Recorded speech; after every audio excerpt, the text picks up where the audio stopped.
Good afternoon, everyone, and thank you for joining our webinar on the risks to dementia patients from assisted suicide. Matt Valliere, our executive director, is supposed to be the moderator for this session, and unfortunately, he's not available. We're not certain why. So I'm going to go ahead and get started with the session, and hopefully he can join us and then take over. So again, thank you for your patience. First of all, we know that dementia is a very important subject, and we're so fortunate to have with us today three people two who work with dementia patients and one who is a dementia patient. We have Dr. Diane Meyer, Patty Mouton, who works with the Alzheimer's Association in California. Dr. Meyer works with patients in New York, I believe. And then Sam Simon is called the Dementia Man, and he's here because he has the disease of Alzheimer's. So I'm sure he will be able to share some unique insights for us on this topic. So I'm going to start with Dr. Meyer. Dr. Meyer, from a clinical standpoint, what would be the range of dementia when a patient would be deemed capable to make an assisted suicide decision, and who would decide? A lot depends on what jurisdiction you live in, and what country you live in. But in the United States so far, if you don't have pretty good decisional capacity, meaning able to explain the action, explain its potential positive and negative consequences, explain that you know what the alternatives are, you would not be considered to have the adequate capacity to opt for medical aid in dying. So functionally, it excludes most people who have more than mild cognitive impairment. That's in the US. In Canada, in some European countries, there's a move towards letting people say many years earlier that they would want this in case of future loss of capacity, and in some countries that's being allowed. So in that instance, where in other countries they're allowing this to be made in advance, who actually actuates the decision then? When who decides then? The family member. A family member. Yeah. And that's part of the advance directive. Is that what you're?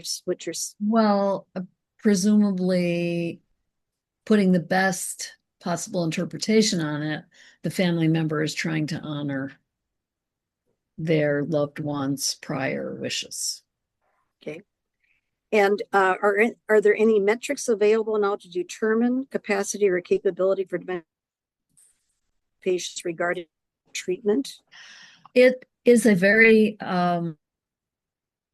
individualized process. So I might ask you if you prefer chocolate or vanilla ice cream, and you're maybe perfectly capable of expressing that preference.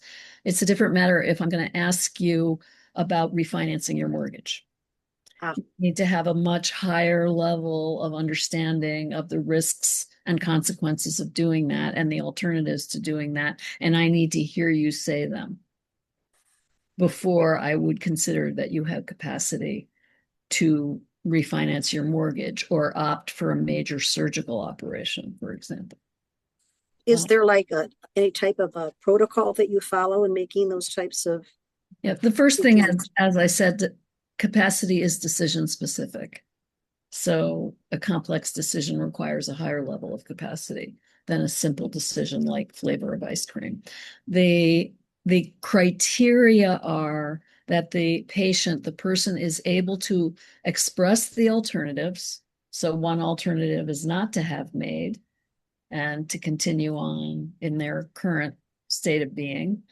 Other alternatives, and to be able to say both what the benefits and the potential risks are of pursuing the MAID option. And that shows that the person has really considered the option from all sides and understands the potential downsides. Those things, that's how a clinician determines decisional capacity. And how does that work that's not within the assisted suicide context for patients that have dementia that are making decisions just about regular treatment?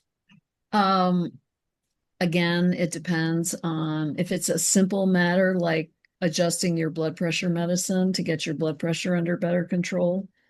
And getting your blood pressure under control is a good way to protect your brain from further decline. A person would have to be able to speak and say yes or no. And I would have to trust that they could act on that once they got home. So again, I have to assess each patient at each point in time to Okay. understand their ability to have capacity to make that decision. If, on the other hand, it's to pursue experimental chemotherapy after 4 prior failures of different types of chemotherapy, I would require a much higher level of capacity to make that decision. Okay. And then I'm going to ask participants, if you have questions, do please put them in the Q&A box and we will get to them after we have this discussion. So thank you for that.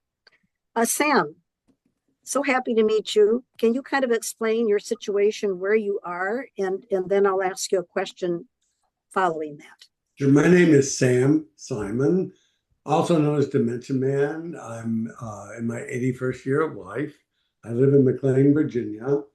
And in 2018, I was diagnosed with mild cognitive impairment after doing a variety of crazy things, like driving on the wrong side of the road. And I had a very specific symptom. And then in 2022, I was diagnosed with early stage Alzheimer's. I'm amyloid positive, and I don't have the tau tangles. And my response has been to, and you can stop me, but my response has been to write a one-man play called Dementia Man. It'll be my second play. I just would let people know I've been on both sides, if you will. In the early 2000s, my wife, Susan, who is fine now, but had been diagnosed with breast cancer, and the doctors thought she wouldn't make it. So we went through a period of time. And I wrote a play about that. And then she's fine now, and now our roles are switched. And so I have a little of end of life specialty, unfortunately, or approaching the abyss. Now, and the theme of the play is I want to demonstrate we can have a meaningful life with the disease. That's very interesting. Is that available online? No, it is available to be booked.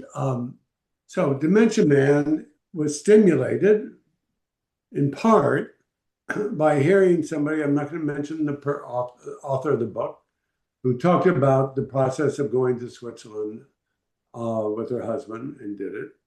And I thought I had this like really brief thought, should I do that? That so pissed me off, excuse me, that I would even think that I would do that. That I was prompted to do something to be able to demonstrate, and that we're real time. In other words, I am coping with the disease. We could talk. So the play has a lot of suicidal ideation in it, and I'm very uncomfortable putting it out there for the people watch it without some mediation. I don't want anybody.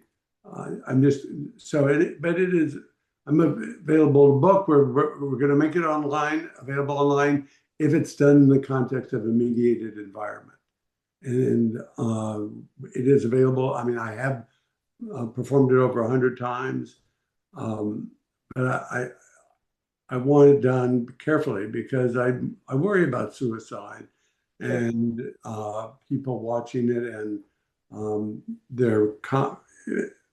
so that's why it's not available just to do a click and watch. So that's my story, but we can talk more about the issue at hand.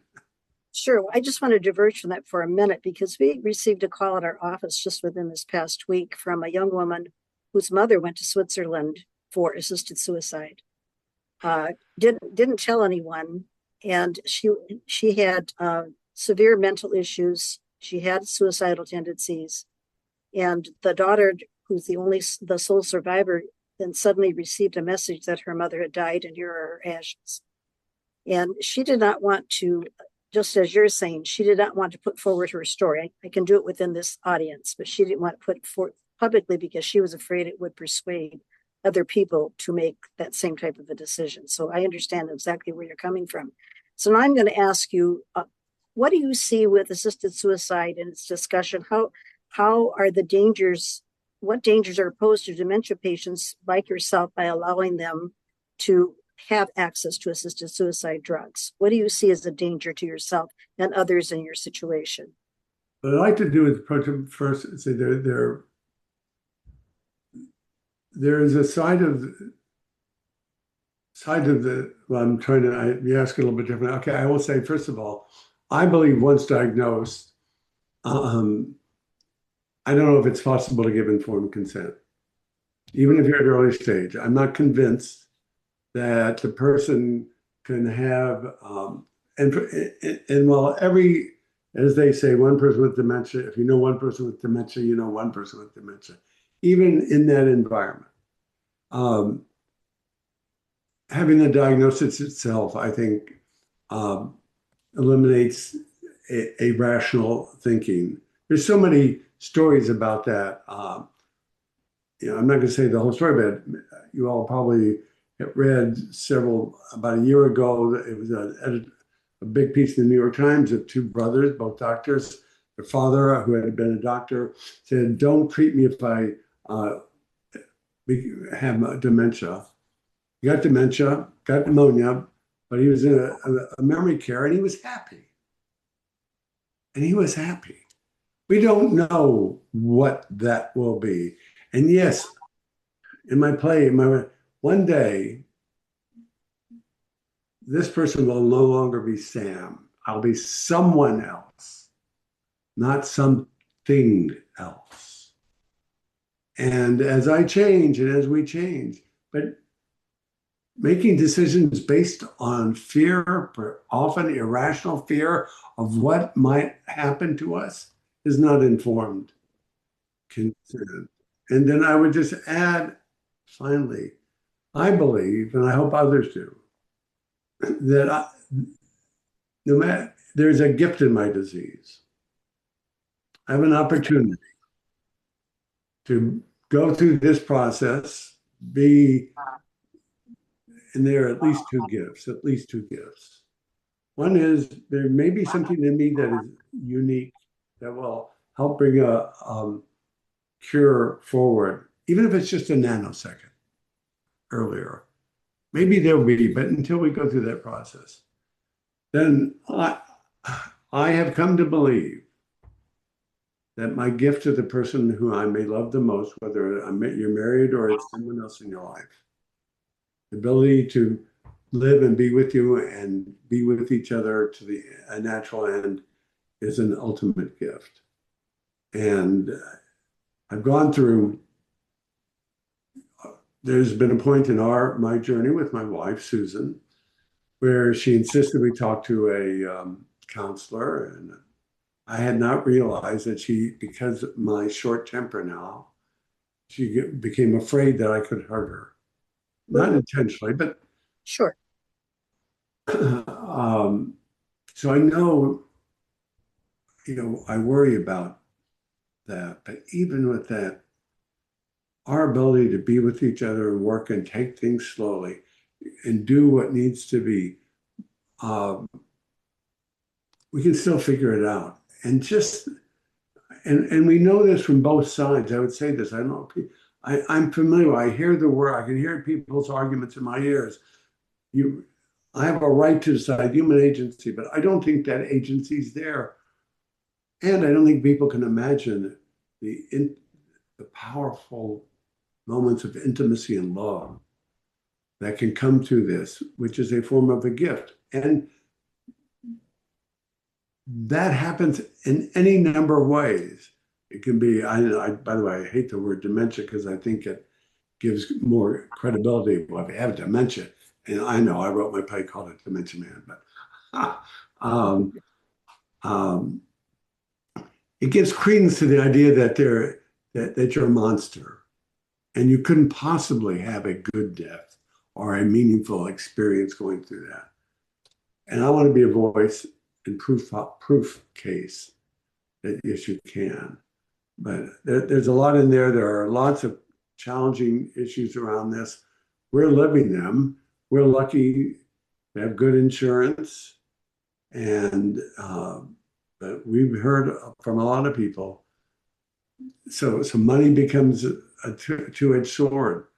I don't have a good answer if somebody who's early stage and says, I have all these resources for my kids, my family, and now we're going to waste them all on me.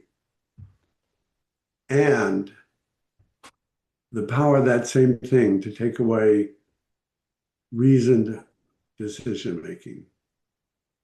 And It's it's I just so there is a big role in this whole discussion for our community/government to step in to make sure that the impact and it doesn't have to be of anything, isn't such that suicide is better than living with it, better than life. But we're in the middle of it, and I'm so glad to have this organizational voice to bring these concerns out there.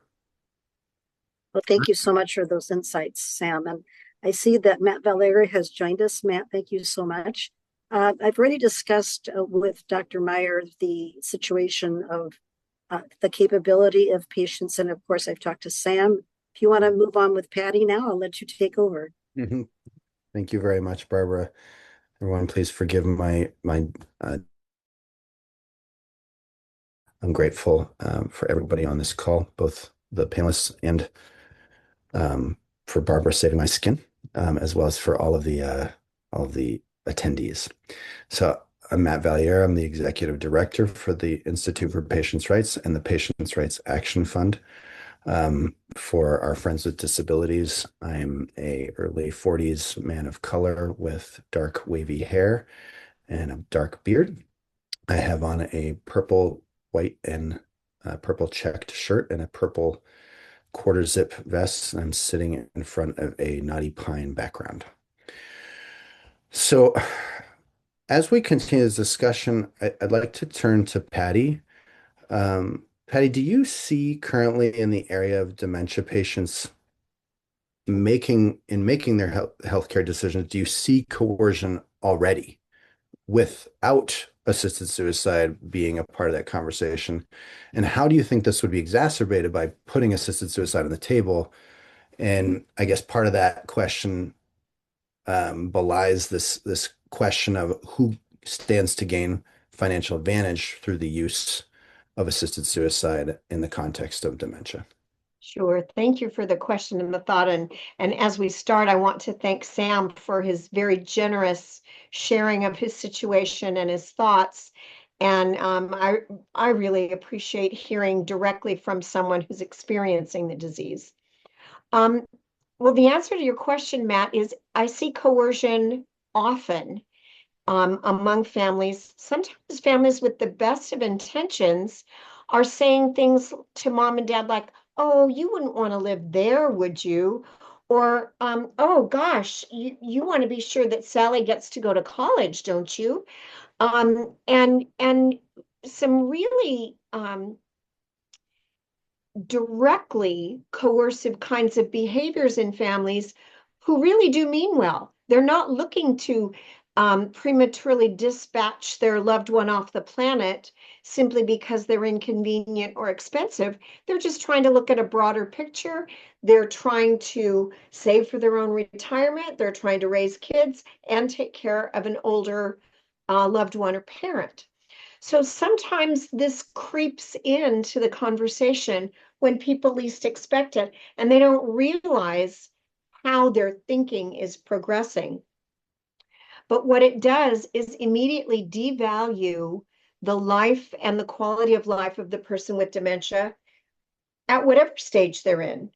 And I think we have to kind of step back And in terms of disease process, think about quality of life in dementia. Think about the fact that just because someone has a cognitive disability does not devalue them as a person and does not diminish their importance in society. They're a human being and they have value regardless of their productivity. And productivity also becomes a value judgment too of who's to say that somebody who isn't in a job isn't a productive member of society for whatever role they play.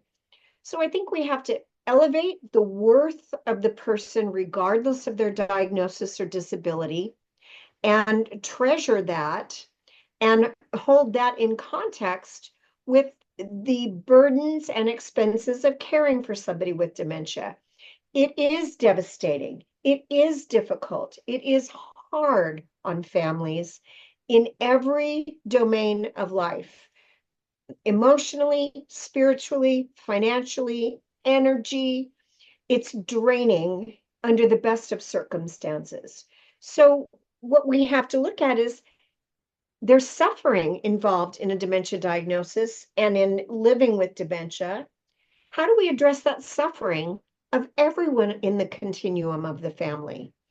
And not just let's get rid of this person because everybody is suffering as a result of their diagnosis. That's sort of throwing the baby out with the bathwater, but seriously diminishing the value of the human life impacted by a cognitive disease. So yes, I see coercion. Sometimes it's not malicious, but it's there nonetheless. And I do see a potential, and I have a case study to discuss, a gentleman with mild early stage dementia, but a whole host of other comorbidities, and very ill, and in his mid-80s.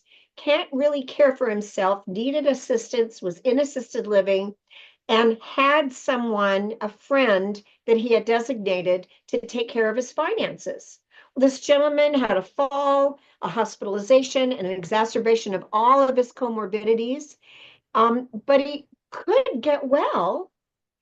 Yet the person who was managing his money looked at the dementia diagnosis, even though it was very early stage, and was trying to hustle this gentleman onto hospice and to get him discharged from the hospital right into the lowest rent, board, and care he could find, because he was the beneficiary of this man's estate. Granted, he was performing Surprise. for him, but he was preserving the money. And this man was not hospice appropriate, didn't really want hospice, but had been sort of convinced that, oh, well, I'm old, I'm kind of sick, I need help with a lot of things. I might not get better for 2 or 3 months from this broken hip I've just sustained. And all of a sudden, the hospice person is knocking at the door ready to sign him up. And I said, well, wait a minute. Has anybody talked to him? Has anybody asked the gentleman how he feels about not having any curative treatment? Has anybody talked to him about what the trajectory of his health problems will be if we don't do certain common interventions along the way? And this man still had capacity, but this person was acting as if he did not. And so the first thing we did was say, gee, perhaps this isn't the right person to be managing all of your affairs and all of your healthcare decisions if by hastening your death, he's going to get a bigger settlement in the estate. So I see that all the time. And in California, particularly, many families have just terrible sticker shock when they go to look for placement care, living residential care for their loved ones who have dementia, or even just assisted living if the person is very easy early in the disease process. They're horrified at the amount of money it takes to live in a lovely assisted living or lovely memory care. You can start at $12,000 a month, which is a lot of money for most families, particularly if the person is likely to live 3.5 years in assisted living, which is a general national statistic just now. So we have to think about more than just what's going to be left of the estate after this person dies. And do we want to preserve the estate more than we want to give this human being quality of life to live until their natural death? So there's so many philosophical and ethical questions involved in this, but to my mind, the bottom line is, regardless of how somebody feels today in their disease process, perhaps they have mild cognitive impairment, perhaps they have early stage dementia, but they still have legal capacity. They may say, oh no, I don't want to live contracted, bedbound. That doesn't sound attractive to me at all. Well, they can't consent to assisted suicide when the criteria attaches with 6 months or so of life expectancy, because at that point, who they are as a decision maker is changed, and they don't have the same capacity they had. And the now self of somebody who's very impaired and needs help with all activities of daily living and all instrumental activities of daily living, this is a different self than the then self who said, oh, well, good heavens, I don't want to live in a nursing home. I don't want to be contracted and bedbound. I don't want someone having to change my Depends because I can no longer toilet myself. To I me, think that's yeah. evidence too, Patty, in the case that happened in the Netherlands where a woman had put in her advance directive some vague thought about being euthanized if XYZ. Mhm. The doctor interpreted that her dementia constituted XYZ. But at the Yeah. moment where the syringe came out, she said, no, no, no, I don't want you to kill me. She said very clear. Right. But yet, just Human the beings, same. we will look for survival. And Yeah. and sure, they may not want to live in the way their body declines that dementia often causes. I don't want to live that way. Uh, None of us want to be impaired physically or cognitively, but that doesn't mean that at the moment where the decision has to be made, that somebody wants to die. I want And to I jump in. I hate a couple of quick things. Yeah, please. One is I've learned that we don't know what it'll be like. So I don't want to have the assumption, I just heard, that we don't want to be that way. I think that actually adds to the generalized perception that it's all bad all the time. Anything that's like that. Mhm. Again, I said earlier that this man, the op-ed by these two doctors whose dad said, "Don't feed me if I have dementia," and then by the time, or don't treat me, and then by the time he had dementia, he was somebody else and having a good time living someplace, and they felt bound. Now that was about how to do your productive, but that also speaks to this presumption. Even my life is not a tragedy. Not all illness. So I want to be a language conscious. Don't. It isn't a tragedy. Life changes for everybody, Sure. and there'll be pluses and minuses on the things we want to try. Some people go into new businesses and they go bankrupt, and then they have to do all sorts of things. Don't go kill yourself. And most don't. They don't think suicide would be the right solution. So I get a particular illness. That's it. It just happens. There are gifts in all of our lives. This is me, action. So I agree with you, except I want even in our. I'm not willing to consent that every disease means your life is a tragedy. Yes, we have, and that's one reason we need to get rid of the word. Because everyone says dementia and thinks of this as this stereotypical, terrible vision of somebody. It isn't, that can happen even in that state, we don't know what goes on in the mind, and it might be. Um, You bring up an excellent point, Sam. And the father of hospice in the United States, Dr. Ira Byock, he actually made a very poignant comment to your point. And that is, if we focus on the tragedies of dementia, we miss the gifts that might be present, because even in the face of a cognitive disease or other serious illness, the experience of life holds value. And I think we have to focus on that part of it, that we have to support that. We have to look to ease the suffering of all concerned and not just dispatch out the person who's suffering. yes. All excellent points. Thank you both.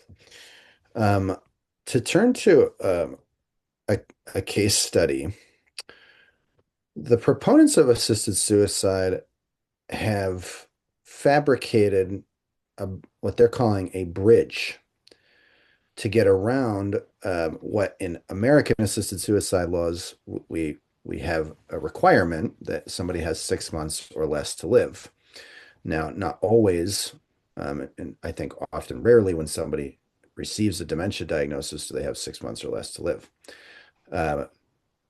But in the case of our laws as they stand, I'm not talking about any of the other jurisdictions like, maybe Canada or some of the Low Countries, Switzerland. I'm talking about specifically our situation where we have this requirement. So it's a supposed safeguard. Now, the proponents offering this idea that voluntarily stopping eating and drinking, otherwise known as VSED, which in most places would be considered legal while being palliated even, is one mode of dying in a hastened manner that is like assisted suicide, but not, right? So people are using it to, in their minds, end their suffering sooner. States where assisted suicide is not legal, and even in some cases where they live in a legal state, but they don't qualify. Now, the case of Cody Sontag and this idea of a bridge over this safeguard being proposed by some proponents is that somebody starts VSED, they start voluntarily stopping eating and drinking, and this is exactly what Cody Sontag did. Within 5 days, a proponent physician was willing to write her the lethal script, using as the underlying condition the VSED, the fact that she was starving to death. Wrote the script, and she's dead on day 8 from assisted suicide, not from VSED, because it obviously takes longer to die of starvation, dehydration than 8 days. She did that because of a dementia diagnosis. Now, as I understand it, she was early stage, but she pursued this route and got assisted suicide through the law. There's been no prosecutions, no looking into this situation. There's not even an investigation, right? This person was perfectly physically healthy, and yet received lethal drugs under the law from a physician who had no repercussions. Now, if assisted suicide is, as proponents in the US love to claim, is only for people who are imminently dying and they're going to die anyway, so they're just trying to get rid of their pain by taking an early exit. How does this impact people with intellectual and developmental disabilities, and I would include myself, dementia in those categories, but in the category of an intellectual disability. The the idea that you could stop eating and drinking and qualify for lethal drugs under the law as a bridge to getting around this quote unquote terminal 6 month or less prognosis. Um, how do you, and this is a kind of a general question for all panelists, but what are the dangers here? How do you see this playing out in the course of time in states where assisted suicide is legal? And is this really just, what was the 6 month or less prognosis really just a front to get assisted suicide passed in the first place? And what they're really after is assisted suicide for basically every disability, question mark. Well, I think it's a gross manipulation of the regulations. And if you think about it, because if somebody is employing VSED, they're becoming dehydrated and maybe they're starting on a path toward not having enough nutrients to sustain life.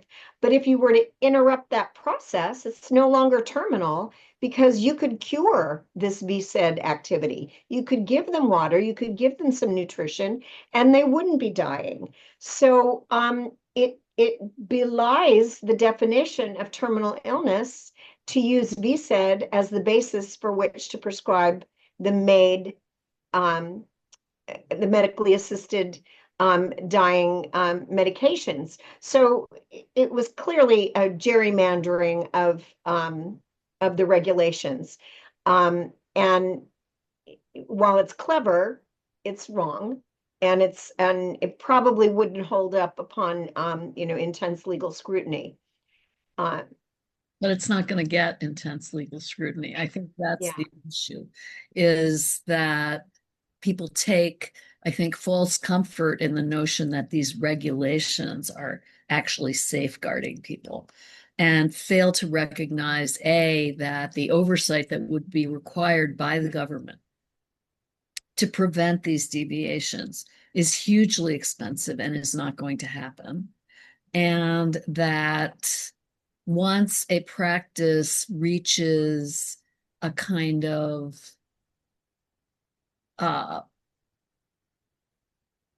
minimum level, it goes from being an innovation and rare to then gradually more and more common as more and more people see it as a reasonable option. It's endorsed by doctors, it's endorsed by your elected representatives, and then it becomes normal.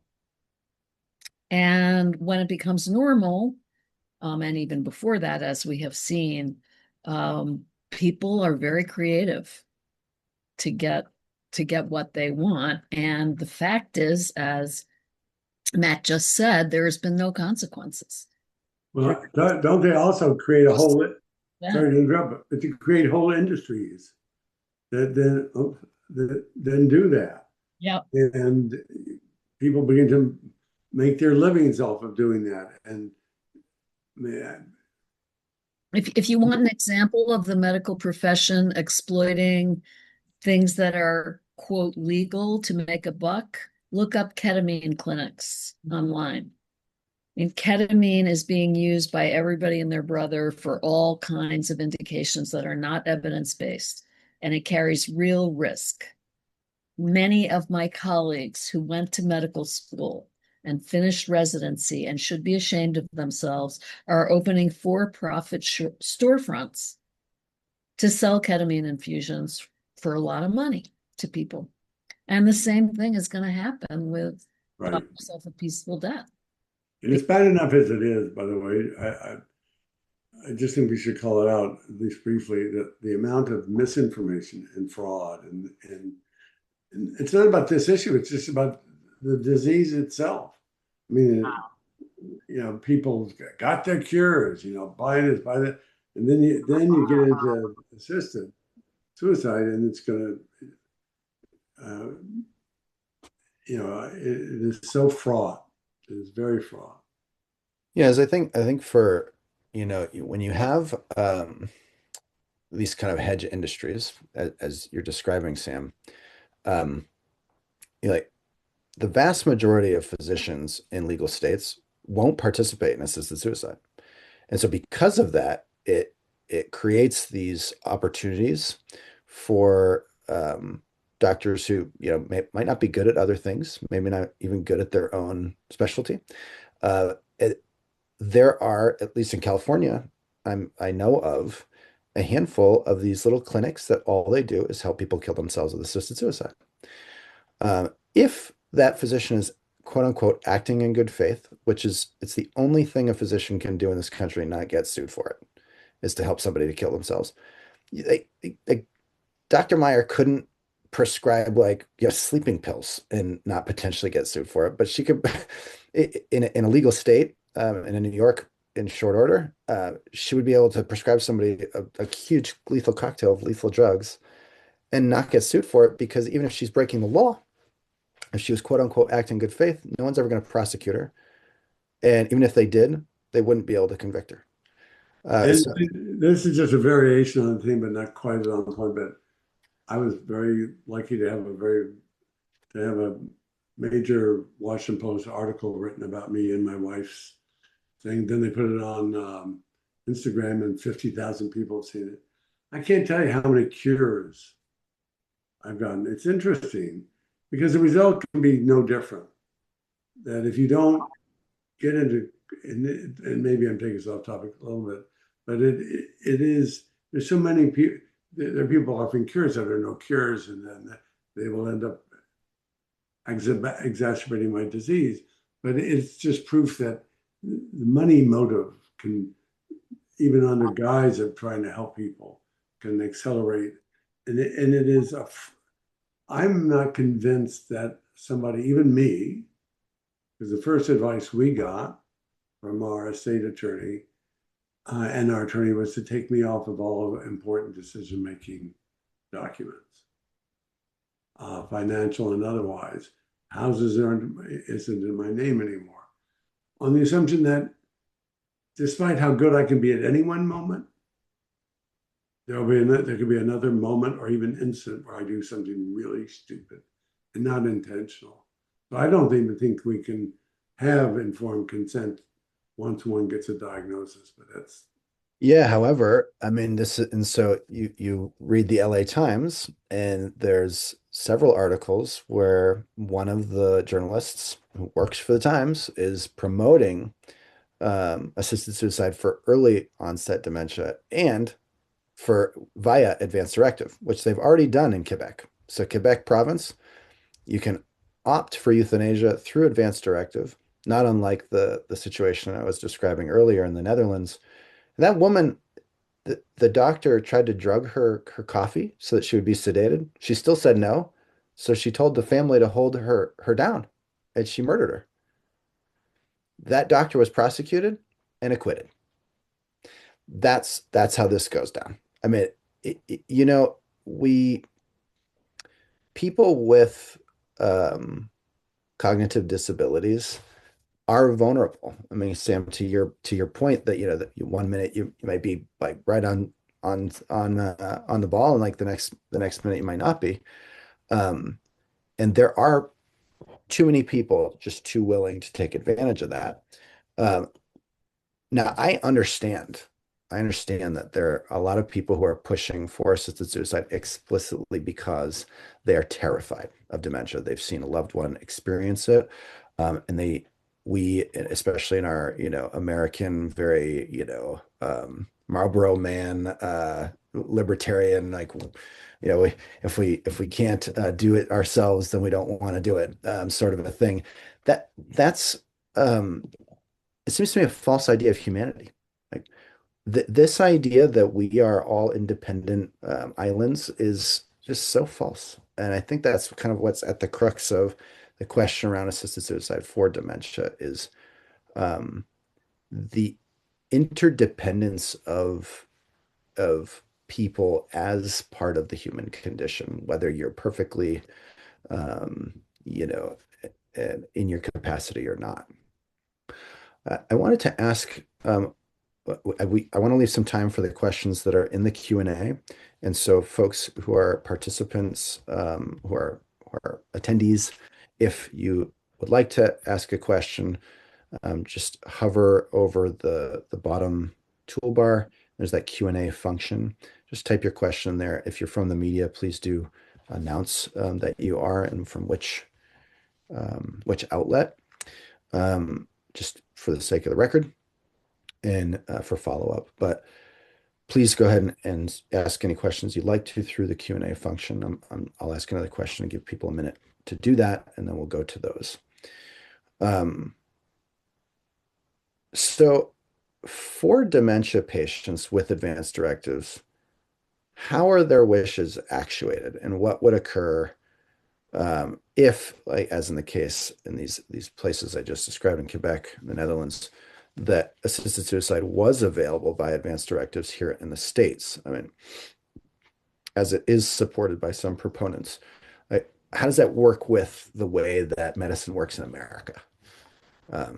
So the data are very clear that advanced directives have little or no impact on the actual care received. There are now hundreds of high quality studies show that we've all drunk the Kool-Aid, but the care that people get is actually determined by the systems and the glide paths that already exist. And even when someone has a very explicit advanced directive, the family member at the bedside is the true decision maker if the patient doesn't have capacity.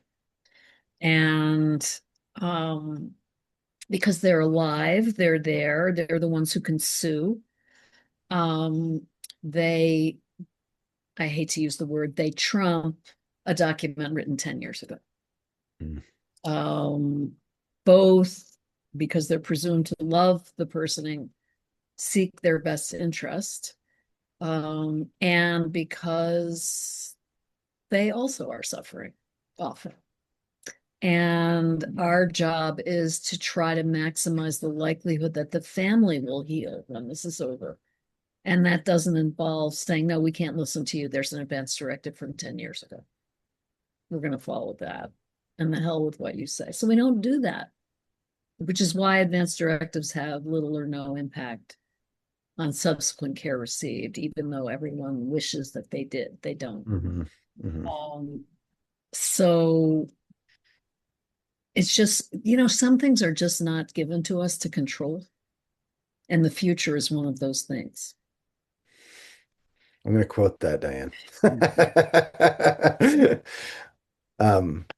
Yeah, I mean, we kind of experienced some of that in my own family recently, with one of my aunts who passed away. But as we all know, not everyone has a nice family, and coercion always happens behind closed doors. And so, there are financially motivated players, and it's terrifying.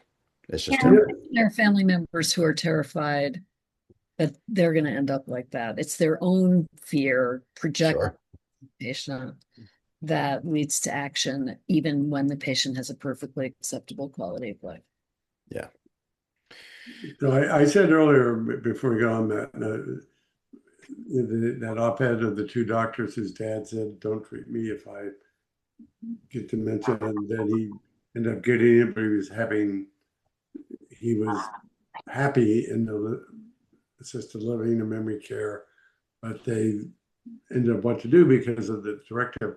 Their recommendation, I don't know if I agree or not, but I think I do, was stop being that specific, urging people not being that specific in advanced directives, but finding the right people to make the decisions if and when the situation would arise.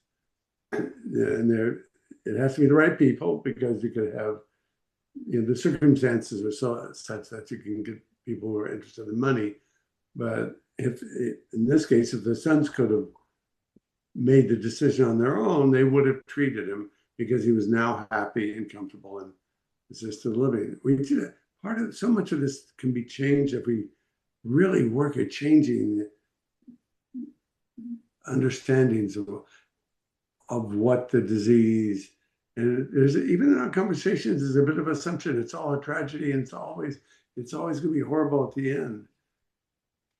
I just don't know that that's the truth. But have a group of people. Don't try to do it yourself. This is the agency issue. A lot of people said, I want to be able to decide how I want to do it. And when the time comes, it may be somebody else. Have people who know you. Have people who love you be there making some of these tougher decisions. So I'd like to turn to the Q&A. We have a question from Gracie Ortiz. Do you think that the push for dementia to be designated as a terminal diagnosis was because they wanted to be able to do just what we are talking about? So I'm taking that to mean that dementia would qualify a person for assisted suicide, not necessarily that it would be now termed a terminal illness. I think if it were included under American assisted suicide laws, it would basically mean that the terminal illness piece is no longer part of the picture if it was changed in the law.